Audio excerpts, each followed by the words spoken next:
Ao vivo, diretamente do gabinete pastoral da Igreja Batista Guaranhões, em Vila Velha, no Espírito Santo, para mais uma live da Hora Nona. Hoje, com meu querido, meu pastor, um dos pastores que eu adotei como mentor, como conselheiro, um homem de Deus, um pastorzaço. Foi pastor de Jardim Camburi, foi pastor de Morada de Camburi, pastor Erasmo Vieira. É pastor, é psicólogo, é um homem acima da média, da curva, fora da caixa, à frente do seu tempo, um cara inteligentíssimo, um conselheiro, um amigo, um pastor, um grande líder do nosso estado, e ele estará comigo nesta noite, na live da Hora Nona. Pastor Erasmo Vieira. Se você não conhece, fique aí e você vai, assim como eu, se apaixonar por esse pastor do Senhor Jesus. E se você já conhece, você sabe que vale a pena, então espere mais um minutinho, ele vai entrar daqui a pouquinho ao vivo com a gente e vai ser top. Pastor Erasmo Vieira é pastor, é psicólogo, é professor e ele foi, se você não sabe, ele foi o primeiro diretor do CETEBS, o Seminário Teológico Batista do Espírito Santo. Primeiro diretor do CETEBS foi pastor Erasmo Vieira. Ele já fez muita coisa para a glória de Deus em nosso estado e recentemente se aposentou do ministério de forma integral, mas continua atuando, continua atendendo como psicólogo, continua pregando, dando palestras, liderando, mentoreando pastores. Ele é uma bênção e vai estar chegando daqui a pouquinho para bater um papo comigo nesta noite. Obrigado a todos vocês que já entraram. Quero mandar um beijo aí para o Ademar, meu querido. Dai, um beijo. Casa de Bolos, Itaparica, hein? Top de linha. Fala, Leandro, tamo junto, meu querido. Ângelo, meu brother. Fala, Josimar, tamo junto. O pastor Erasmo já tá comigo e eu vou convidar. Prepara, hein? Prepare o seu coração, porque você vai se apaixonar por esse pastor, assim como eu. Ele é um amor de pessoa. Tudo bem, meu querido? Tudo muito bem, graças a Deus. E coisa boa! Já tem uma turma boa aí com a gente. Estavam ansiosos, aguardando a sua chegada. E nós sabemos que o Senhor vai ter algo especial para edificar a nossa vida hoje, durante essa hora que vamos passar juntos aqui. O desejo é que Deus use o Senhor tremendamente, como sempre, para abençoar nossas vidas.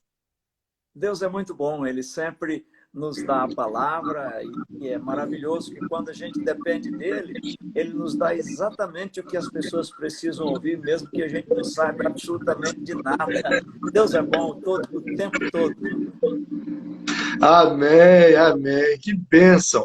Pastor Erasmo, conta um pouquinho da sua história, de forma resumida, é claro, porque são muitos anos de caminhada, de experiência, de bagagem, mas assim, eu queria que o senhor falasse sobre a sua conversão, sobre o chamado de Deus na sua vida, o seu momento de preparar-se para o ministério, os seus primeiros ministérios até chegar em Vitória e encerrar a caminhada ministerial de tempo integral na Igreja Morada de Camburi. Mas continua atuando, continua dando palestras, pregando, mentoreando, atendendo como psicólogo e pastoreando interinamente a Igreja Batista em Serra Dourada.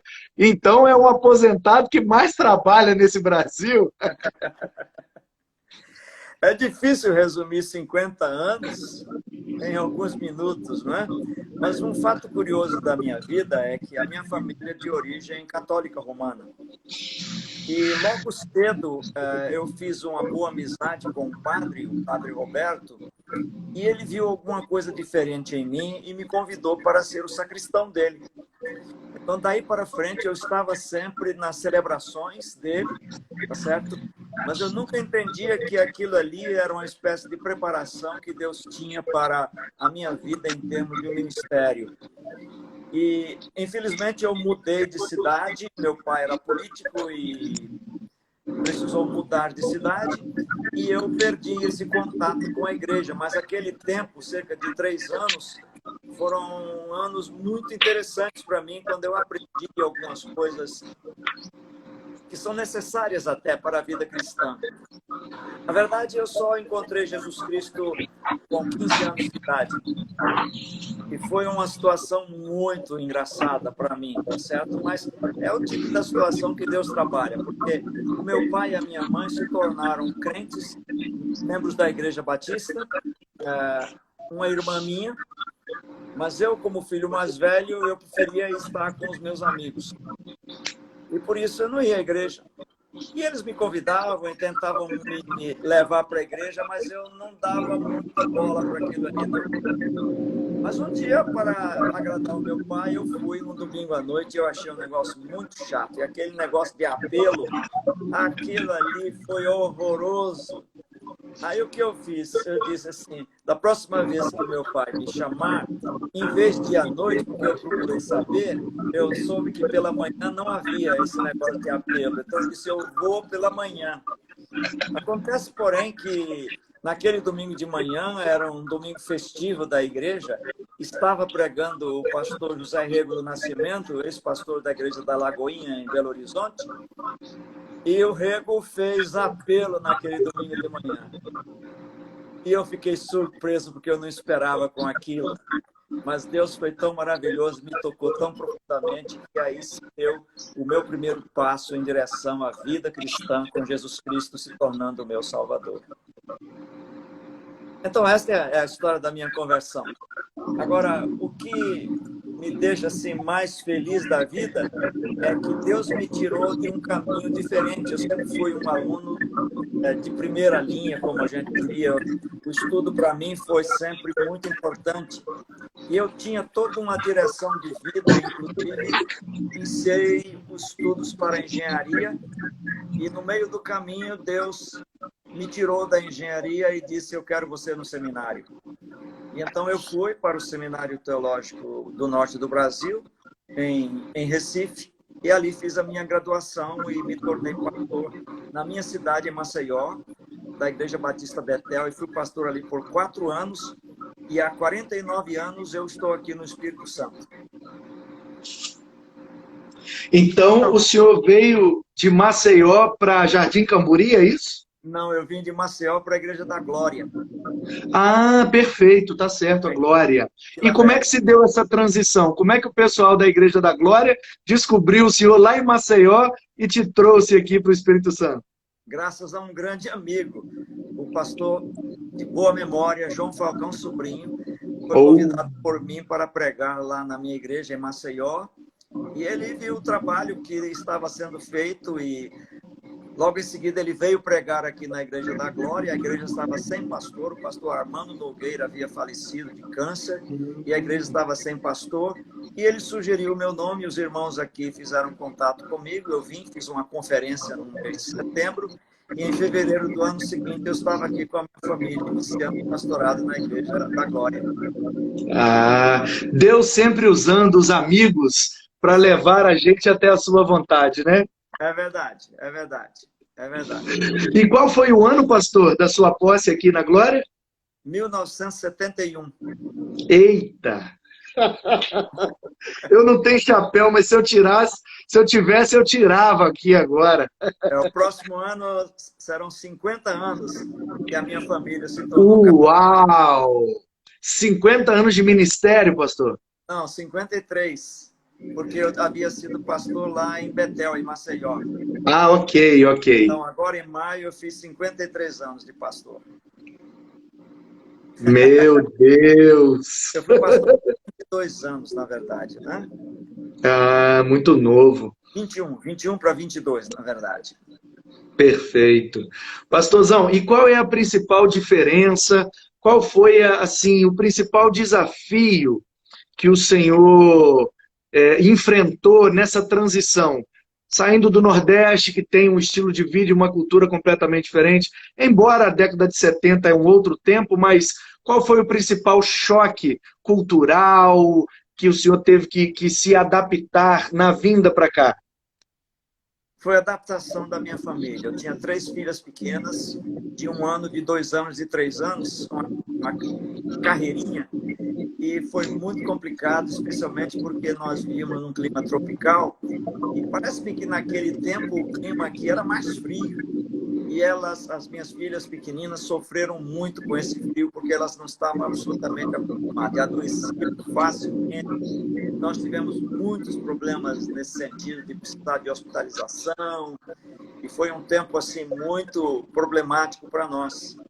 Mas Deus sempre foi muito bom e Ele fez isso naturalmente para nos ajudar a crescer e amadurecer a nossa vida, sabendo que Ele é Deus, provando e nos ajudando a esse crescimento espiritual. É verdade. Então, o pastor Joel sucedeu o seu ministério? Não, quem me sucedeu foi o pastor Jubrael.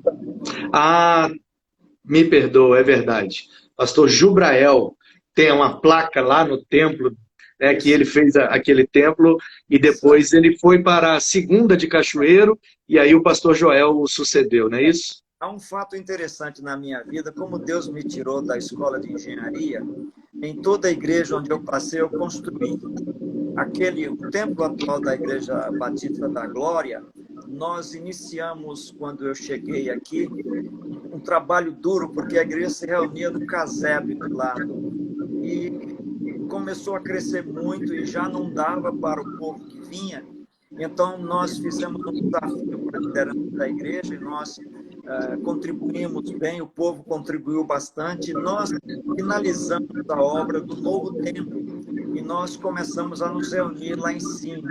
Faltavam algumas coisas, tipo um bom piso, tipo um bom forro, mas nós tínhamos as janelas envidraçadas, tá certo? O acabamento da pintura, tudo bem.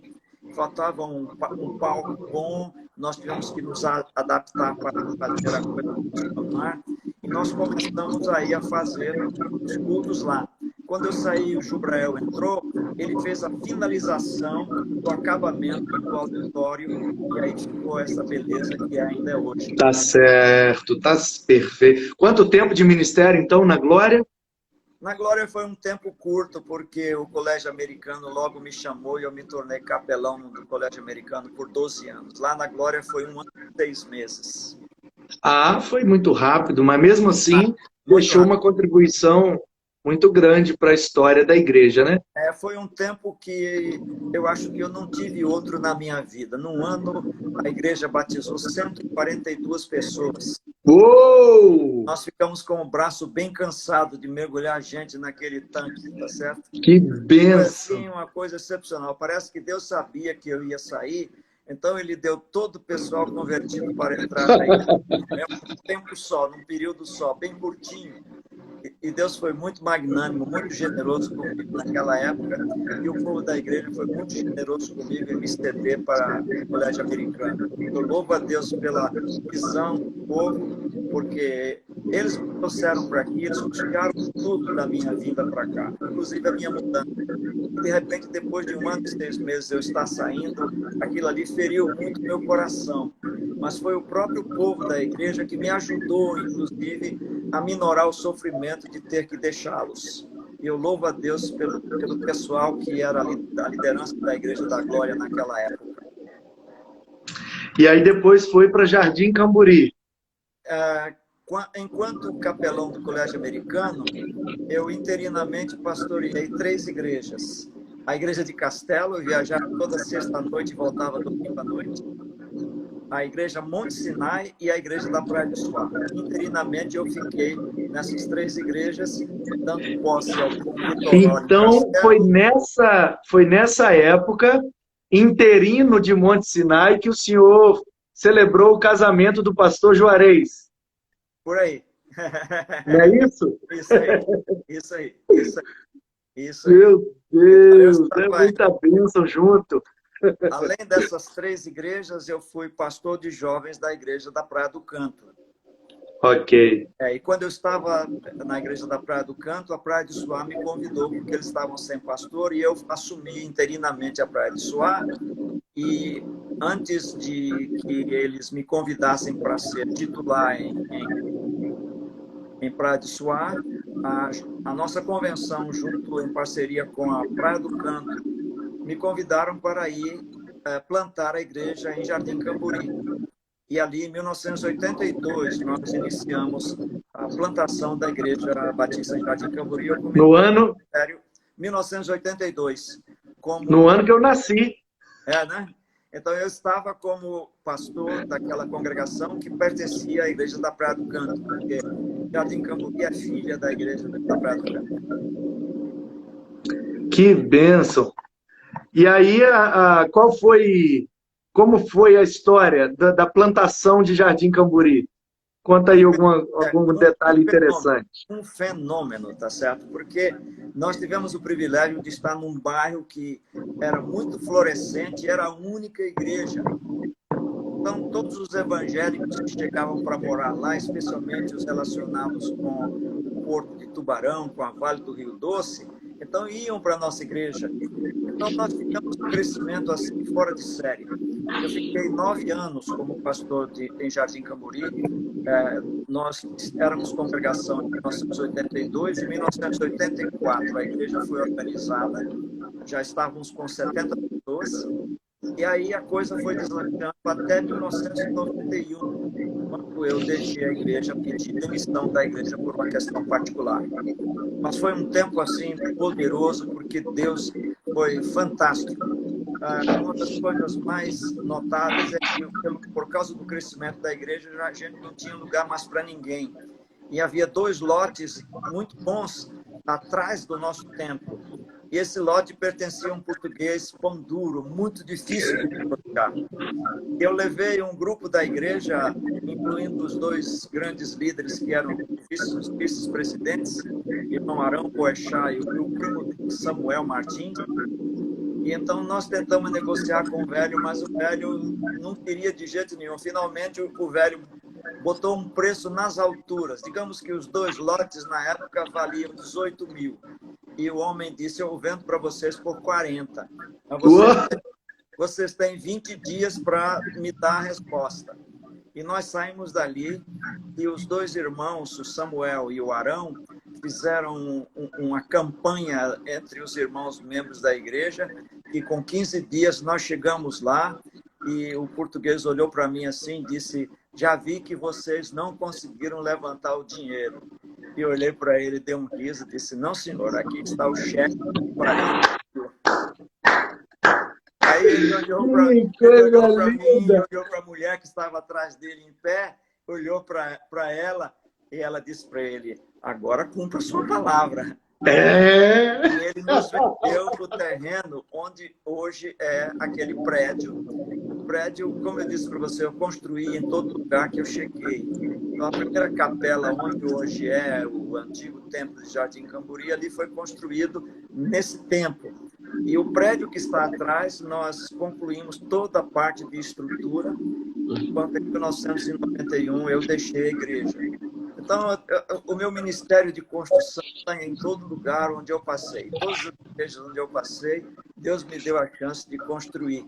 Ele, em vez de me permitir construir casas e prédios, eu construí templos. Isso aí, para mim, é uma marca registrada do meu ministério. Eu louvo a Deus por ter me dado essa posição de gostar de construir. Que bênção! Que coisa linda, pastor! Muito bom. Me lembrei da Bíblia. Me lembrei de Abraão, que não construiu casa em lugar nenhum, porque era nômade, mas por onde passou, construiu um altar ao Senhor. Isso aí, isso aí. Bem lembrado. Muito bem lembrado, Manu. Excelente. E aí, a história de morada, como é que foi a transição? Bom, depois que eu deixei Jardim Camburi, eu fiquei sem pastorear. Eu tirei um sabático por uma questão pessoal da minha vida e fiquei 8 anos sem pastorear a igreja, apenas ajudando. Na época, o pastor Hilton era o diretor executivo da nossa convenção e ele ficou como pastor interino de várias igrejas. E eu dava cobertura para ele, indo pregar numa igreja, noutra igreja, numa igreja, até que de morada vieram na minha casa para me pedir uma ajuda, porque eles estavam numa situação muito difícil. O povo estava querendo fechar a igreja e já estava mais ou menos certo que iriam vender o templo, metade do dinheiro iam com o pessoal para a Mata da Praia, a outra metade iria para a primeira de Goiabeiras, e eles disseram que não, que tinha chance, e me levaram para lá. E eu, quando cheguei lá, a minha esposa olhou e disse, eu não quero vir para aqui não, porque o prédio estava muito maltratado. Houve uma chuva de granizo, se não me engano, em 1988, que estragou muito o telhado e machucou muito os prédios daquela região. E eles não consertaram, então era muito legal, porque a gente estava sentado com raios de sol dentro do prédio. Por causa dos furos que tinha, né? Então, Deus disse, você está pedindo o ministério, não está? Ia pegar ou largar. E eu fiquei um tempo em contato com o Senhor, finalmente ele diz, não, vamos começar. E em dezembro de 1999, eu comecei o meu pastorado em Morada, deixando por aposentadoria 2 anos atrás. 99 o início ou 89? 99. 90, ok, 99. 99. Foram quase 20 anos, né, pastor? Quase 20 anos. Quase 20. Verdade, é. E a pergunta agora primeiro eu perguntei sobre a mudança geográfica, né, do Nordeste para o Sudeste. Agora eu pergunto sobre a mudança cronológica. Como era pastorear na década de 70, 80 e até um pouco 90, e hoje em dia, o senhor estava em tempo integral há 2 anos atrás, em plena atividade, com uma igreja de grande porte, com grandes demandas. E qual é a principal diferença, pastor? Quais são os prós, os contras? O que é que melhorou? O que é que piorou? Abre o seu coração aí e mostra para a gente, para ver se a gente consegue projetar um futuro e tentar se situar um pouco nesse tempo de mudanças tão rápidas. Cada pastorado tem as suas peculiaridades, tanto no que diz respeito à igreja, por serem diferentes, como também em relação ao tempo. A gente percebe perfeitamente, fazendo uma linha desse tempo de 1967 para cá, as mudanças que aconteceram, né? Eu tenho algumas situações na minha vida que eu sei que Deus vai puxar a minha orelha. No meu primeiro pastorado, era uma igreja bem tradicional, e um dia chegou uma senhora no culto da noite, uma jovem senhora, desconhecida, uma visitante. Ela chegou mais cedo e sentou na cadeira, ficou olhando para tudo que é lado, e havia um diácono, que era o líder do Ministério de Recepção, chegou no meu gabinete e disse, pastor Erasmo, tem uma mulher estranha aí, uma visitante, mas ela não está vestida de acordo. O que aconteceu? Aí eu cheguei lá e essa mulher estava de calça comprida. E havia regulamento dizendo que não podia mulher usar calça comprida no templo. E eu caí na besteira de, nessa situação, influenciado pelo diácono, em vez de manter a minha postura, de acolher, venham como você está, eu caí na besteira de chegar com todo jeitinho, pedir para a mulher voltar em casa e botar uma saia e voltar para o culto. E aquela mulher não voltou. Então Deus vai puxar a minha orelha, porque de alguma forma, em vez de eu aproveitar o momento para plantar a semente no coração dela, eu fui usado pelo inimigo para afastar dela da oportunidade de conhecer Jesus Cristo. Uau! Há coisas assim na vida da gente que marcam muito esses períodos. Quer dizer, desde o tempo de Jardim Camburi, eu já estava muito mais solto em termos do meu jeito convencional de ser, da minha maneira mais tradicional.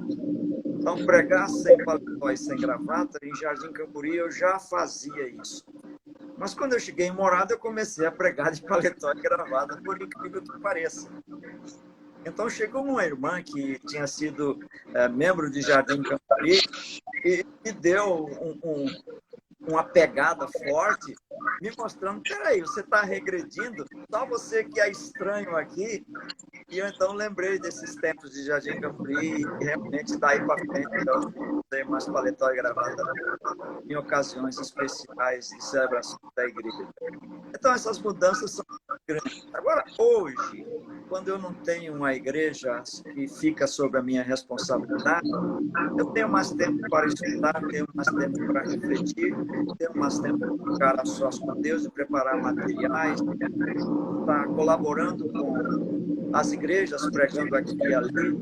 Mas eu digo para você que se Deus tivesse ainda me dado a condição, a energia e, acima de tudo, a paciência, porque quando a gente vai ficando de mais idade, essas coisas todas, do mesmo jeito que o corpo da gente entra em decrepitude, o emocional, o espiritual, tudo isso vai junto. E quando a gente chega nesse ponto, uma coisa tão possa acontecer na igreja, aquilo maltrata muito, maltrata demais, por causa da responsabilidade e compromisso que a gente tem.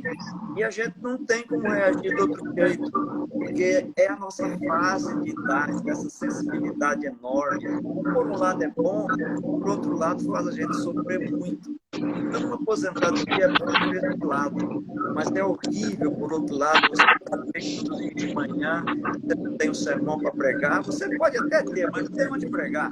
Você tem um sermão de noite para pregar, tem um sermão, mas você não tem onde pregar. E você fica numa situação assim, muito atrapalhada. Então, nos primeiros dias da minha aposentadoria, foi um sofrimento enorme, enorme.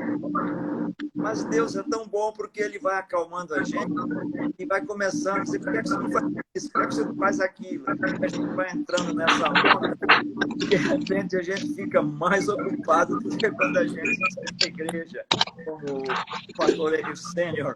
E é o que está acontecendo comigo hoje. Hoje, eu tenho sido muito mais solicitado, estou fazendo as atividades que o senhor me apresenta com muita alegria, com muita consideração, sabendo que tudo que eu fizer é uma satisfação que o Senhor me dá como um privilégio de estar no reino. Que bênção! Mas o senhor não pontuou para mim a principal diferença. Pastorear no século XX, ali 70, 80, 90, e pastorear no século XXI. O senhor quase entrou aí na terceira década do século XXI. O senhor pegou muita mudança, não pegou a pandemia como pastor titular, mas pegou todas as mudanças. Quais são as principais diferenças? O que é que ficou mais difícil e o que é que ficou mais fácil na mudança de tempo?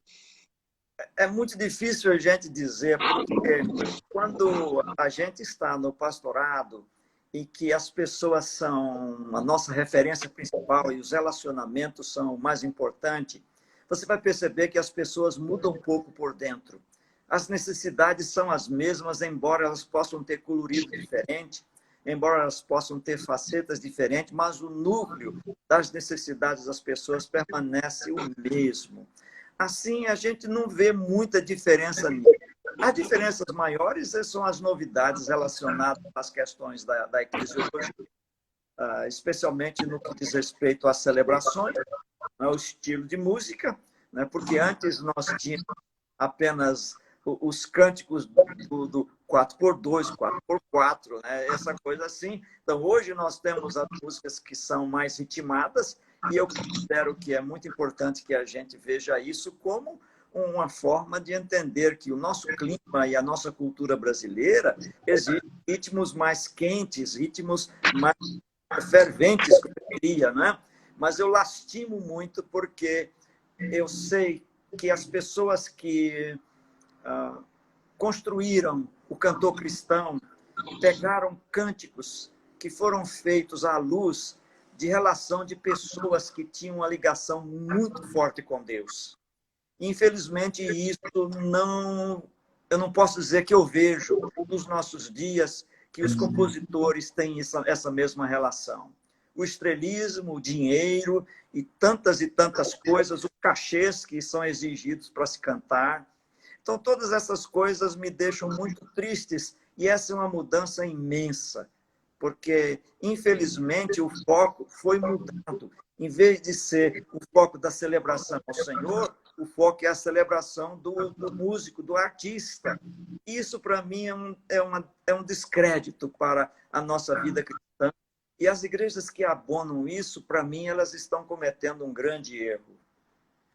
Mas há um outro aspecto, que é o aspecto da tecnologia. Ah, meu Deus, antigamente a gente tinha só um microfonezinho com modo de transmissão muito ruim, quando tinha, né?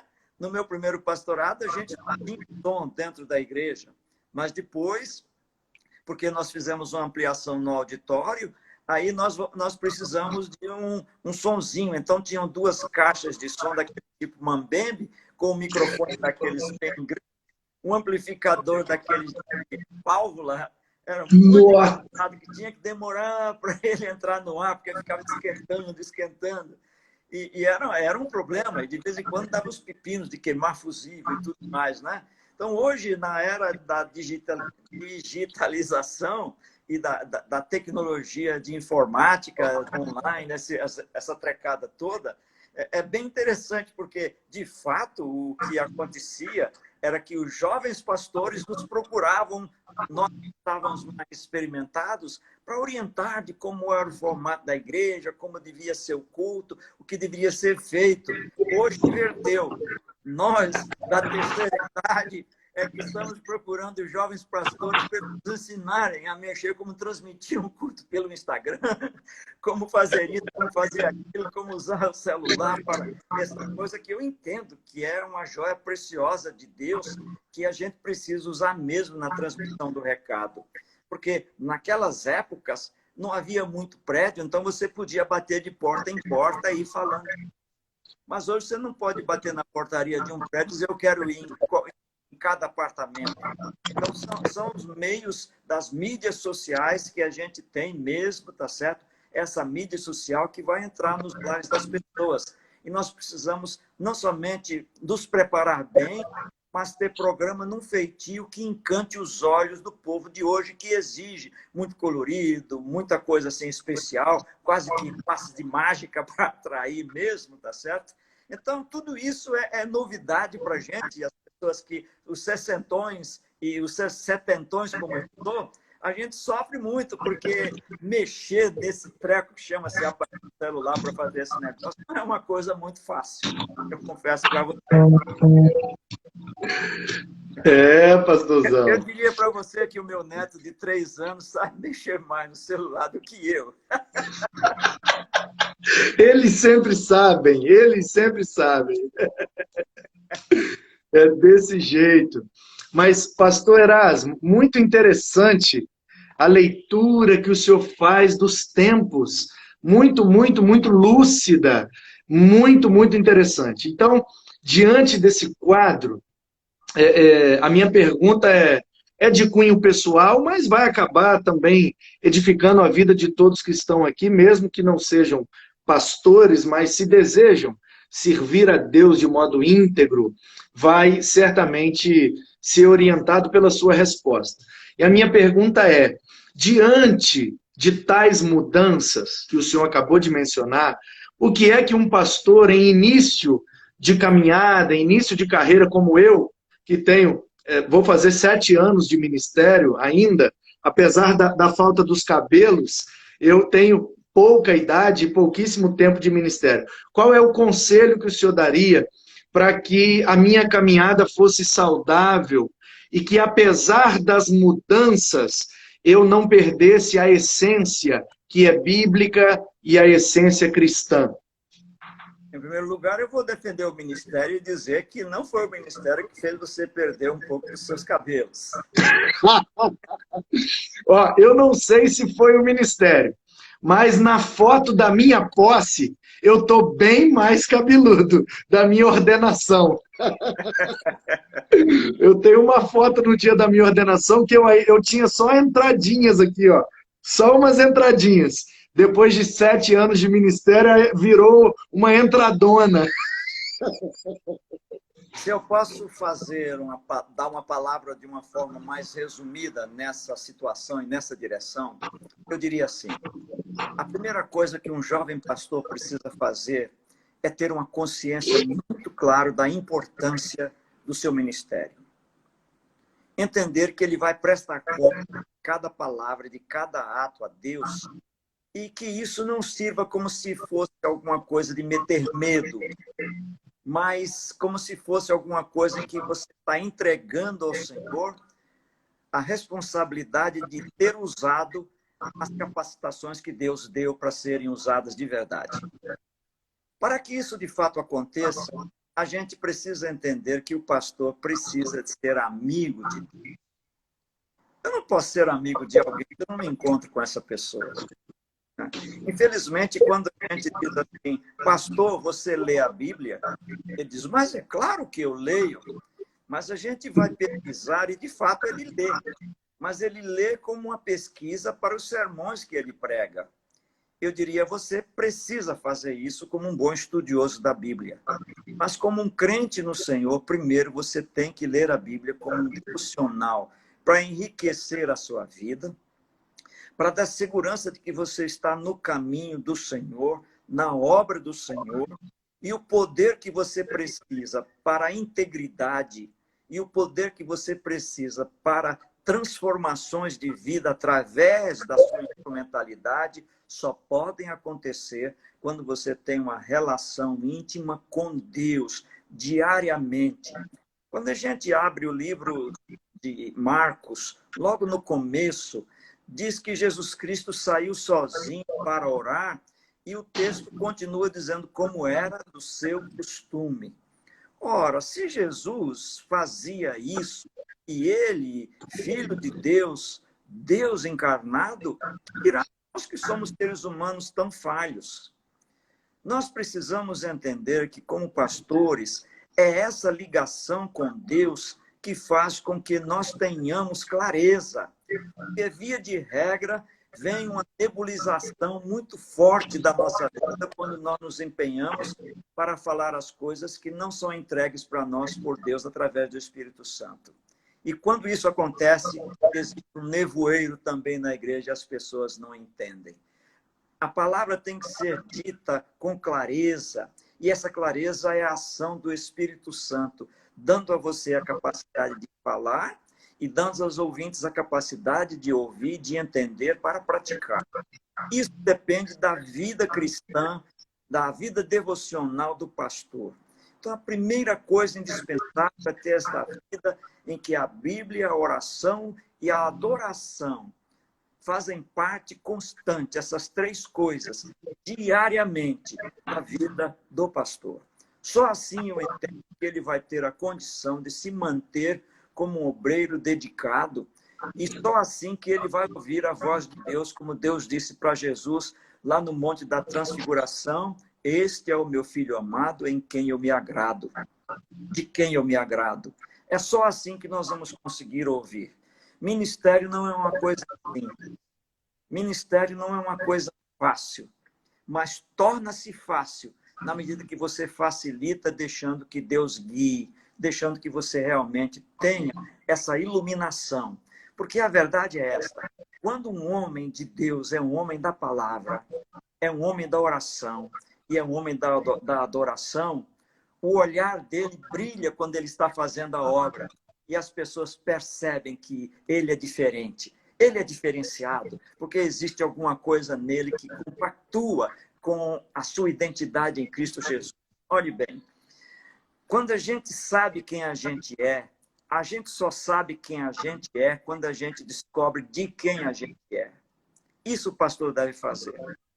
Você tem que descobrir primeiro quem você é, para você então saber quem você é.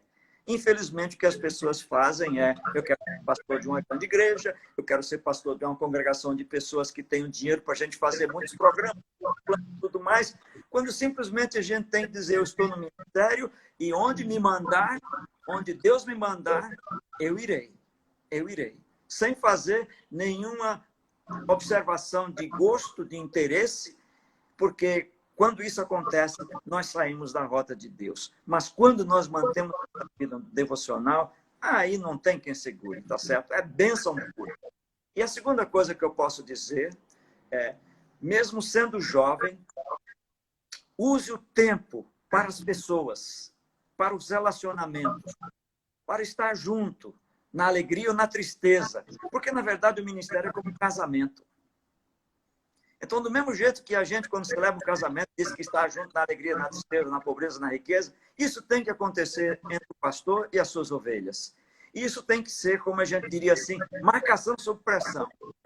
Não deixa passar uma situação quer na vida da pessoa sem você entrar para ajudar, entrar para dar uma palavra, um elogio, uma palavra de incentivo, uma palavra muitas vezes de reprovação.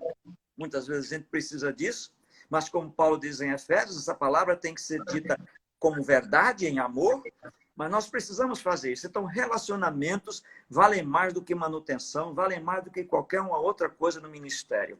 O pastor é amado pela sua congregação, o quanto de amor ele mostra por ela. É isso aí.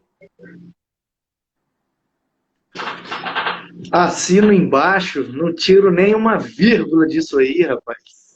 Que coisa preciosa, pastorzão. Que conselhos.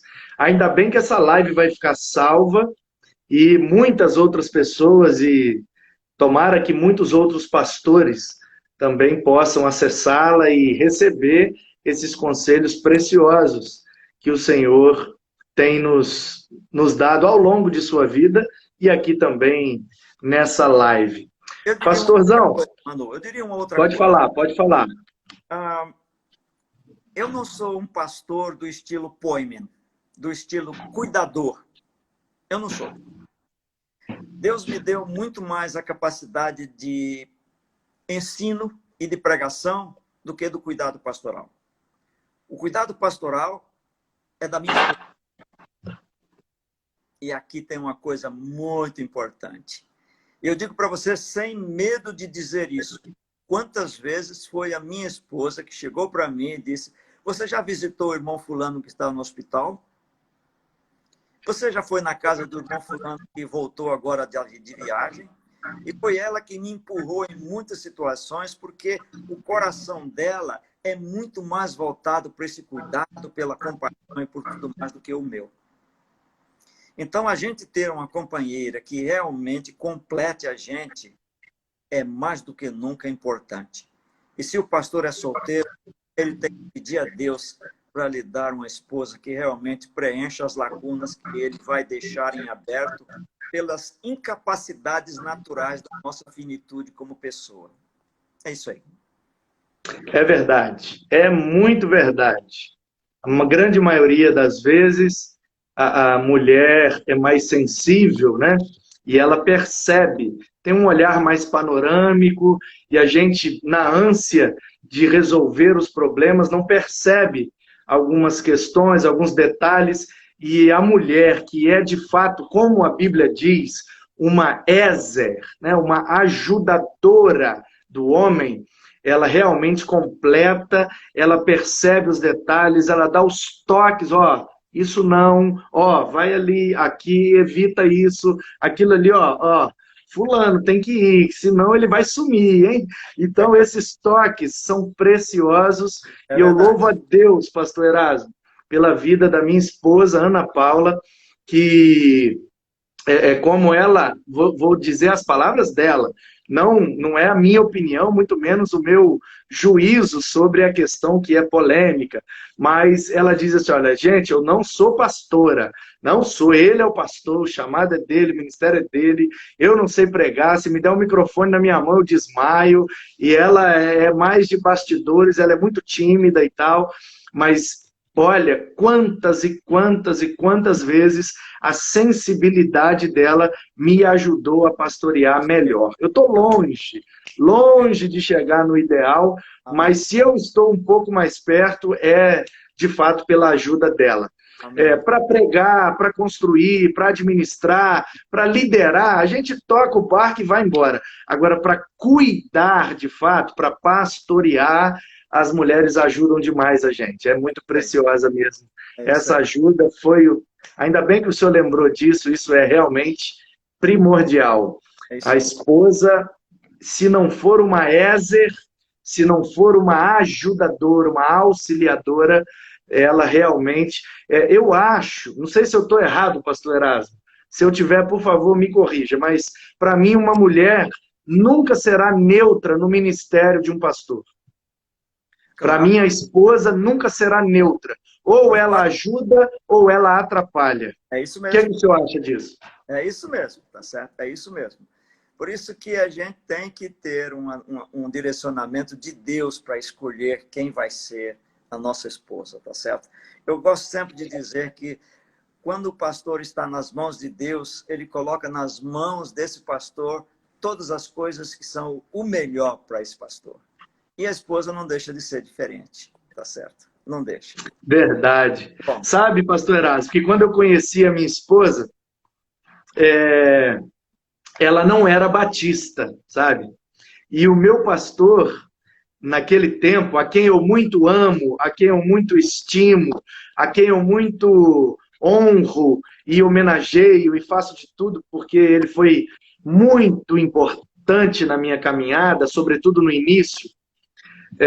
Mas o meu pastor, ele não fazia casamentos de membros da igreja com pessoas que não eram batistas. Ele considerava, mesmo sendo cristão de outra denominação, ele considerava julgo desigual. sim. Então, quando eu conheci a minha esposa, eu levei ela para que o meu pastor a conhecesse. Início de namoro, ainda estávamos muito no início, falei com ela que eu era da Igreja Batista e eu via nela características de uma boa esposa. Ela era boa filha, ela era boa irmã, eu via a maneira que ela tratava o pai dela, a mãe dela, o irmão dela, e eu falei, essa menina é para casar, eu não posso desperdiçar, essa menina tem que ser minha esposa, ela não é batista, isso é um detalhe, isso aí Jesus arruma, não é possível. E aí eu fui conversar com o meu pastor. Eu estou lendo um negócio aqui que eu achei lindo. Eu te amo. Na verdade, é porque ela está com o meu perfil no Instagram, ela está lá em casa. Eu estou fazendo a live pelo perfil da igreja e ela está no meu perfil pessoal lá em casa. Só que não é para mim que ela escreveu isso, não. Um pouco acima, uma ovelha nossa aqui, muito querida, chamada Daiane, botou, ela é maravilhosa, amo demais da conta, se referindo à minha esposa. E aí ela respondeu, eu também amo, entendeu? Isso. E um amigo meu, que foi minha ovelha, Samuel, está colocando o nome da minha esposa, que é Maria do Carmo, com um troféuzinho aí, ó, número 1. Samuel foi o líder de adoração na área de tecnologia, porque ele é muito importante, muito especial nisso, e é um amor de pessoa, eu amo Samuel. O tempo de morada foi um tempo muito querido para mim. Ele está desde o início. Ele está desde o início da live comentando aí um monte de coisa. Ele é ótimo. Mas, pastor Erasmo, aí o que aconteceu? O meu pastor não concordou com o namoro, ele não abençoou o meu namoro pelo fato dela não ser batista e me excluiu. Eu fui excluído por julgo desigual, você acredita? E aí eu fui para São Paulo. Lá em São Paulo, procurei a igreja mais perto da minha casa. Por acaso, entre aspas, era a Igreja Batista de Água Branca, pois eu morava na Barra Funda, grudado ali. E aí congreguei lá na Ibabe por um tempo. Frequentei congregar, de fato, não congreguei porque eu era skatista profissional, então todo final de semana eu estava viajando para competições e eu rodei muitos lugares e aí não pude estar muito presente, mas acabei casando-me com ela e ela se tornou batista, né? E crente em Jesus e eu via nela essas características. E eu lembro de uma pergunta que meu pastor fez para mim, inclusive ele foi muito...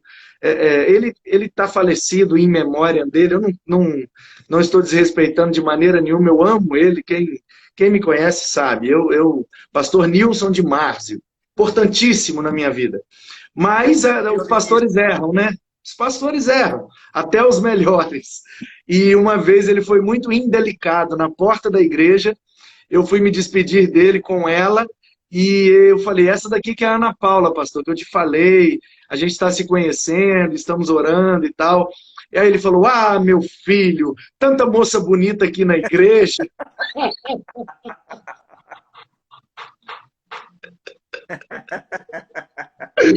Ai, rapaz. E aí ele me questionou, ele tinha uma expectativa muito grande, que eu fosse para o seminário, que eu era um menino vocacionado, ele me despertou para a vocação, me abençoou, me doutrinou, foi uma bênção para mim. E ele ficava com medo de que esse namoro me afastasse da igreja sabe, eu não fosse para o ministério. Ele chamava de desperdício. Meu filho, se você se perder, vai ser um desperdício. Mas resultado, ele falou, aí um dia ele me chamou no gabinete e falou, olha, você precisa terminar esse namoro, você precisa conhecer alguma moça aqui da igreja, tem tanta moça bonita e tal. Aí eu falei com ele, pastor, o problema é o seguinte, as que são mais chegadas à beleza, não são muito chegadas à santidade. As que são chegadas à santidade não são muito chegadas à beleza. E aí eu fiquei num impasse. Embora o Nilson, eu conheci, fosse um grande violinista, ele aí desafinou com você. Ele desafinou você. Mas faz parte da vida da gente. O nosso faz parte. Cuidado, tá certo? Às vezes nos leva a exagerar nas postulações e a gente... Pastores também erram, né? Sim, sem dúvida, sem dúvida. É aquela superproteção que às vezes a gente tem e por conta disso a gente deixa o emocional sair e em vez de ajudar a gente mais atrapalha. É verdade. Pastorzão, eu preciso perguntar, eu sei que com toda essa caminhada talvez seja difícil o senhor pensar somente um, mas a gente não tem muito tempo, então eu queria fazer uma breve reflexão baseada em um versículo, e é o Senhor quem vai sugerir esse versículo. Um versículo preferido, um versículo que o senhor tem um carinho especial, fique à vontade. Eu tenho os meus versículos favoritos, mas nesse momento o que eu vou fazer é pegar a tradução da Bíblia, a mensagem, e ler aquele convite de Jesus em Mateus capítulo 11. Em Mateus capítulo 11, isso. Em Mateus capítulo 11, versículos 28 a 30. Ai, venham assim, a mim todos os que estão cansados, sobrecarregados. Deixa eu ver como é que o Eudine, como é que é a pronúncia correta? Eudine Peterson? Peterson, como é que fala? Mas olha o que diz. Vocês estão cansados, enfastiados de religião? Venham a mim, andem comigo e irão recuperar a vida. Vou ensiná-los a ter descanso verdadeiro. Caminhem e trabalhem comigo. Observem o que eu faço. Aprendam os ritmos leves da graça. Não vou impor a você nada que seja muito pesado ou complicado demais. Sejam meus companheiros e aprenderão a viver com liberdade e leveza. Puxa vida, aqui você tem todo o material que nós precisamos para ser igreja, de uma forma bem contextualizada, de uma forma dinâmica, e eu creio que a tradução feita aqui está muito linda e muito apropriada para nós. Concordo. Aliás, eu amo. Você ouviu que está aqui do lado, né? Ó, eu tenho aqui, o Ying e o Yang. Olha só, eu tenho Chad e o Gene Peterson. E fica aqui para gerar o equilíbrio que eu preciso. Mas é uma bênção. Esse pastorzão, ele acertou demais, né? Com as suas... Embora são paráfrases, né? Mas eu acho que na grande maioria ele acertou em cheio. Sobretudo na tradução em inglês, né? Porque ele era norte-americano, então a The Message, que é a versão que ele escreveu da Bíblia, acerta em cheio, sobretudo na cultura americana. Os termos que ele usa são perfeitos. Quando vai traduzir para o português, perde um pouco por causa da mudança de cultura. Mas é preciosa demais essa versão. Eu vou colocar nos comentários aí, ó, a mensagem de Eugene Peterson. Ou Eugene Peterson, como quiserem. Mas, pastor, o que eu quero ressaltar é só sobre a primeira palavra, que Na versão de Almeida está vinde, né? Pode ser venham. Venham a mim. Né? Jesus faz um convite, em primeiro lugar. Venham é um convite. Sim. Venham. Quando a gente chama alguém para vir, a gente está convidando para algo. Mas Jesus não convida para algo, ele convida para alguém. Ele convida para ele mesmo, ele diz, vinde a mim. Muito bem. Isso é lindo, pastor, porque Jesus não nos convida para um lugar, Jesus não nos convida para um evento, Jesus não nos convida para uma situação, para um programa, Jesus nos convida para um relacionamento com Ele, pois Ele é tudo que nós temos de melhor. E não há nada melhor e não há nada maior do que Ele. Portanto, o convite dele é perfeito. E esse deve ser o nosso convite a todas as pessoas. Venham a Jesus. O bom de tudo isso é que ele não apenas faz o convite, mas ele coloca os créditos, ele coloca o formato, ele coloca a direção desse convite. E tudo é... A palavra leveza, para mim, que é a tradução aqui, é uma palavra sensacional. Porque, de fato, quando a gente pensa na leveza de uma águia plainando no céu, é mais ou menos isso que ele está dizendo quando ele nos convida para estar com ele.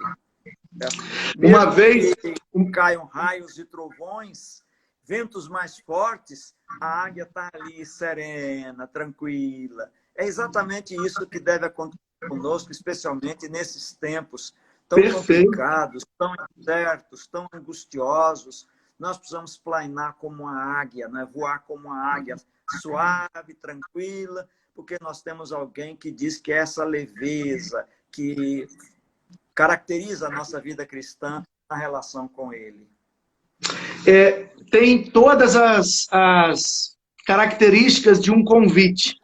Tem a chamada, tem o endereço, tem o que vai ter mediante o convite, tem os benefícios. Quando a gente convida alguém para um evento, a gente anuncia o que é que vai ter, onde é que vai ser, o que é que vai ter lá, se vai ter comida, se vai ter bebida, como é que vai ser, como é que é, e qual é o benefício que a pessoa vai ter se ela aceitar esse convite. E o que Jesus promete é exatamente isso: alívio, leveza, sabe? Nada. Uma vez uma pessoa me procurou e disse que iria entregar o ministério porque estava muito pesado. Eu falei com ela, olha, deve entregar mesmo, porque não deve ser um ministério da vontade de Jesus para você. Porque quando é de Jesus, é leve. Muito bom, muito bom, muito bom. Por isso que eu não me caso. Às vezes as pessoas me perguntam, eu sou muito imperativo mesmo, mas tem gente que é muito imperativa, mas não é muito produtiva, né, pastor Erasmo? Então, assim, eu gosto de fazer muitas coisas, e às vezes muitas coisas ao mesmo tempo, e de alguma maneira milagrosa eu consigo dar conta e tal. E agora estou mais quieto por causa da pandemia, por isso que eu inventei essa live todo dia, 9 horas da noite, para poder ter coisa para fazer todo dia, o dia inteiro, e estamos em obra, em plena pandemia, estamos terminando um muro, terminando uma rampa, e vamos, e prega aqui, prega ali, e preside a ordem dos pastores, e dá aula, e prega, e família, e viagem. Ai, pastor, como é que você aguenta? É muito pesado. Não, não é nada pesado, é extremamente prazeroso, porque é o fardo de Jesus, e o fardo de Jesus é leve demais. É verdade. Não estou fazendo nada para mim. Se fosse para mim, eu já estaria morto, infartado. Mas como não é para mim, se torna leve e eu consigo fazer para a glória dele. Porque dele, por meio dele, para ele são todas as coisas. Glória, pois, a ele pelos séculos dos séculos. Amém. O meu versículo favorito, na verdade, é em Filipenses, quando diz que Jesus Cristo é o Senhor para a glória de Deus Pai. Esse versículo é a minha identidade, porque diz que a minha função aqui na Terra é dizer isso para as pessoas, para que entendam quem é Jesus. Por isso eu não posso nunca chegar e dizer, eu tenho isso, se eu não for para Gálatas, no capítulo 2, quando Paulo diz, não mais eu, mas Cristo que vive em mim. Uma Amém. coisa só acontece com a outra. Amém. Então, precisa elencar alguns desses versículos, Amém. traduzi-los em formas de vida, tá certo? E o toque do Espírito em nós nos leva a descobrir esses versículos que Verdade. Pastorzão, agradam. o nosso tempo acabou, infelizmente o Instagram vai cortar. Mas muito obrigado.